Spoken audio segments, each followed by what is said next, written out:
दोस्तों, मेरा नाम मनोज है। आज की कहानी मेरी और मेरे 4 रसूख दोस्तों की है। आशा है आप सबको कहानी बहुत पसंद आएगी। अगर कहानी अच्छी लगे तो एक लाइक ज़रूर कर देना। चैनल पर पहली बार आए हो तो चैनल को सब्सक्राइब कर लेना। और हाँ, गंदे कमेंट मत करना प्लीज़। ये कहानी केवल आपके मनोरंजन के लिए है। तो चलिए कहानी को आगे बढ़ाते हैं। मेरी उम्र 36 साल है। ये एक ऐसी लड़की की कहानी है जो मेरी बीवी बनकर मेरे साथ रह रही थी। मैं एक बंगाली फैमिली से हूँ। मेरा खुद का एक एनजीओ है जो गरीब लड़कियों की मदद करता है। मेरी एक कंपनी भी है जो कंस्ट्रक्शन का ठेका लेती है। मेरी कंपनी से मुझे बहुत मुनाफा होता है। मैं कुछ नेताओं और अधिकारियों से अपनी जुगाड़ सेट किए हुए था, जिनके दम पर मैं निगम और दूसरे सरकारी विभागों से काम लेता रहता था।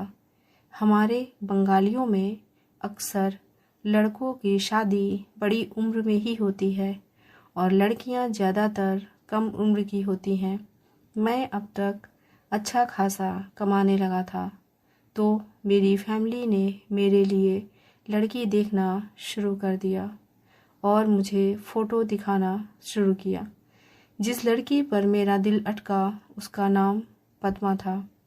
वो 20 साल की दुबली पतली लड़की थी।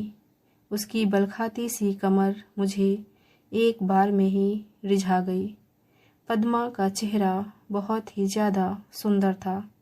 उसकी बड़ी आँखें, लंबे बाल, गुलाबी होंठ और एकदम बेदाग हल्का सांवला सा बदन था। जो भी देखे बस देखता रह जाए। मुझे पद्मा जच गई और परिवार के रजामंदी से कुछ दिनों में उससे मेरी शादी हो गई। वो मुझसे उम्र में 15 साल छोटी थी, मगर हालात कुछ ऐसे बने कि मेरी पद्मा से शादी हो गई।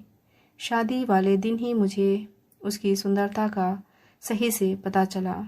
मैं 2 हफ्ते तक घर पर रहकर खूब मस्ती करता रहा, कभी 2 बार तो कभी 3 बार।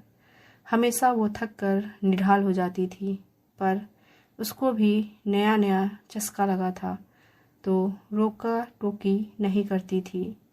2 हफ्ते बाद मैं उसे लेकर अपने शहर आ गया, जहाँ मैं अकेला रहता था और मेरी कंपनी भी इसी शहर में थी।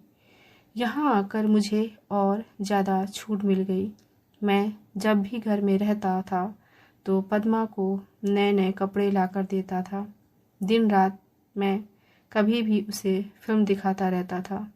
वो भी फिल्म और वीडियो देखकर मस्त मज़ा देती थी। सुबह नहाने के बाद दिन भर घर में ऐसे ही घूमती और मेरे पास बैठकर खाना खाती। मेरा जब मन करता मैं मस्ती कर लेता। धीरे धीरे मैंने उसको सब सिखाया। शुरू शुरू में वो नाक भौं सिकोड़ती थी, मुंह बनाती थी, लेकिन धीरे धीरे अभ्यस्त हो गई। जैसा कि मैंने ऊपर बताया था कि एनजीओ के कारण मेरी जान पहचान बहुत ही रसूख वाले लोगों के साथ हो गई थी। उन्हीं लोगों में 4 बहुत ही प्रभावशाली लोग मेरे परम मित्र बन गए थे। एक हमारे शहर के विधायक महोदय थे, जिनकी उम्र 45-46 के आसपास थी। व्यवहार से वो बहुत ही भले मानस थे और सबकी मदद करते थे। औरतों के लिए उनके दिल में खास इज्जत थी और बहुत सम्मान देते थे। किसी औरत के लिए भद्दी टिप्पणी मैंने आज तक उनके मुंह से नहीं सुनी थी। उनका नाम जगदीश था और मैं उनका बहुत ज़्यादा कृपा पात्र था, जिस वजह से मेरा कोई काम रुकता नहीं था। उसी तरह हमारे शहर के नगर आयुक्त महोदय प्रवीण, सचिव महोदय शेखर और नगर निरीक्षक गोपाल जी की मुझसे परम मित्रता थी और उनकी मुझ पर अत्यधिक कृपा थी।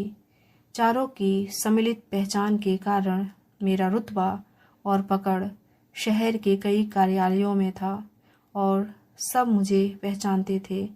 कहीं भी मेरा कोई काम रुकता नहीं था, न मुझे घूस या रिश्वत देनी पड़ती थी। जगदीश जी से तो बहुत दिनों से मुलाकात नहीं हुई थी और उन सब की व्यस्तता के कारण कोई भी मेरी शादी में आ नहीं पाया था। अक्सर हमारी मुलाकात बार में होती थी, पर प्रोग्राम बनाना पड़ता था। गोपाल जी ने एक दिन कॉल करके कहा, आ जा शाम को, फला बार में प्रोग्राम बना है, मिलना है। मैंने पद्मा को कह दिया कि रात में आने में देर हो जाएगी। शाम को 8 बजे मैं बार में पहुंच गया। सब पहले से उपस्थित थे और पीने पिलाने का प्रोग्राम चल रहा था।